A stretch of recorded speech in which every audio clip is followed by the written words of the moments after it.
لو عمرك ما كتبت كود قبل كده، فخليني اقول لك انت على بعد 5 دقايق من اول صفحه ويب تبنيها بايديك. النهارده هنتعلم مع بعض الهيكل الاساسي لاي صفحه HTML، وصدقني بعد الفيديو ده هتحس انك ماسك مفاتيح الانترنت في ايدك. في كود صغير لكن قوي جدا. الكود ده هو اللي بيبدأ بيه أي موقع إلكتروني سواء كان صغير أو كبير، واسمه الهيكل الأساسي أو السكيلتون.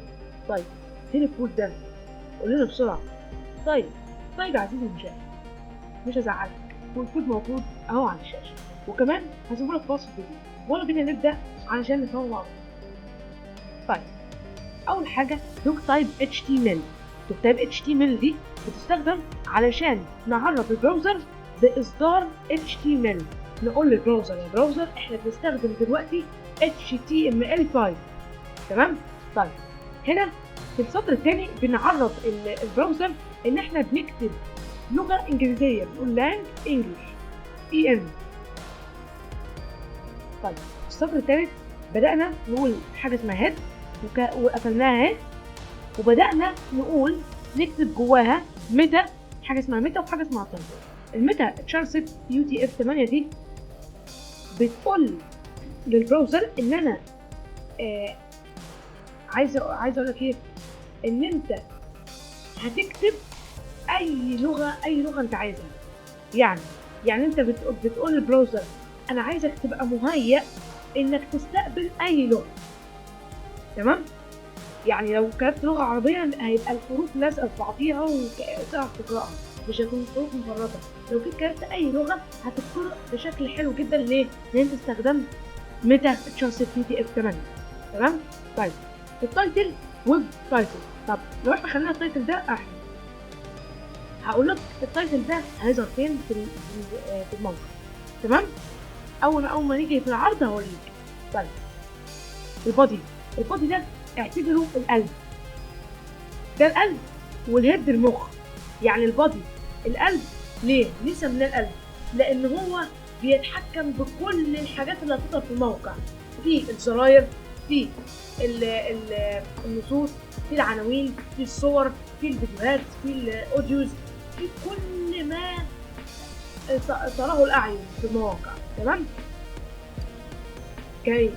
طيب اول الاليمنت بقى اللي جوه البادي او الاليمنت هو H1، اختصار كلمه هيدنج 1، مكتوب جواها اللي وورلد اي ام احمد. طيب ده معناه ايه؟ ان انت هتكتب هيدنج 1، هتكتب يعني ايه؟ عنوان اول، عنوان غليظ جدا. تمام؟ غليظ. تمام؟ فيها اللو وورلد اي ام احمد. تمام؟ وهتقفل الصفحه، وبكده نكون كتبنا الكود بتاع عمل اول صفحه HTML او اول ويب سايت. تمام؟ تمام جدا.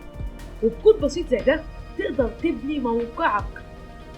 الموضوع مش بعيد ومش محتاج تكون عبقري، محتاج منك بس تبدأ وتكمل معانا للآخر.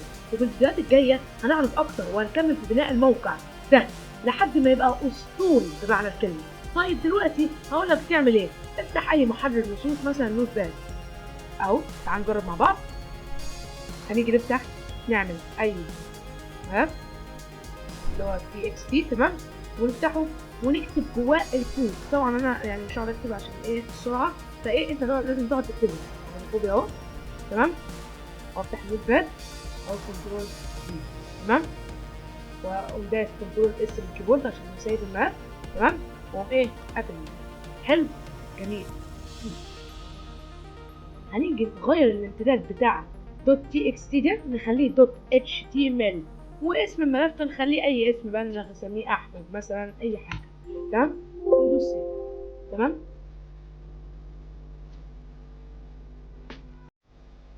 بص هنقول open with فين هي open with اهي، سوري اهو open with مايكروسوفت ايدج.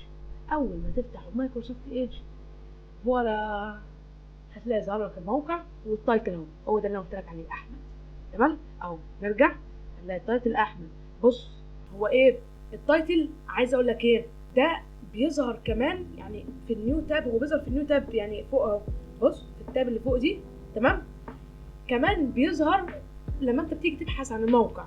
يعني انت بتبحث عن الموقع بيظهر لك بقى التايتل كده في النتائج البحث يعني. تمام، فالتايتل ده حاجه مهمه جدا. المهم تمام، عرفنا ازاي نعمل موقع، عرفنا التايتل، خليتك تجرب بنفسك وبس. بكده نكون خلصنا الفيديو.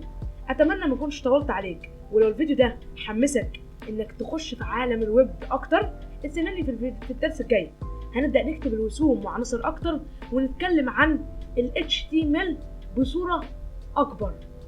تمام، وبس ما تنساش تدوس لايك لو الفيديو عجبك، وتعمل سبسكرايب وتفعل الجرس عشان ما تفوتكش اي فيديو جديد، وتخش عالمنا عالم الويب.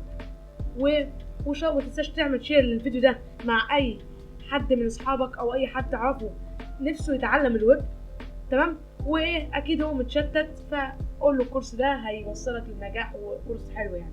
تمام، ومستنيين ابداعاتك يا برو.